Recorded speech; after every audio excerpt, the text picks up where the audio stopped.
ఒకసారి ఒక పెద్ద యుద్ధం జరిగింది.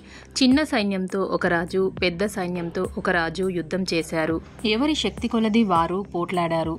ఎత్తులకు పై ఎత్తులు వేసి ఎదుటి వాళ్ళని చిత్తు చేయాలని ఇద్దరు ప్రయత్నం చేశారు. కానీ పాపం చిన్న సైన్యం ఉన్న రాజు ఓడిపోయే పరిస్థితి వచ్చింది. ఆ రాజు మిక్కిలి అలసిపోయాడు. ఒంటి నిండా దెబ్బలతో అతనికి నిలబడే శక్తి కూడా లేకుండా పోయింది. తాను గెలవడం ఎటూ కుదరదని తెలిసి ఆ రాజు మెల్లగా ప్రక్కదారిన పారిపోయి దగ్గరలోని ఓ గుహలో దాక్కున్నాడు. అక్కడ అతనికి ఒక సాలీడు కనిపించింది. అది క్రింది నుండి పైనున్న తన గూటికి చేరుకోవాలని ప్రయత్నం చేస్తుంది. కానీ అది క్రిందకు పడిపోతోంది. అయినా అది తన ప్రయత్నం మానక 15వసారి తన గూటికి చేరుకుంది. దాని పట్టుదల చూసిన రాజుకు జ్ఞానోదయమయ్యింది. ఎన్ని కష్టాలు ఎదురైనా పట్టుదలతో కార్యాన్ని సాధించాలని నిర్ణయించుకున్నాడు.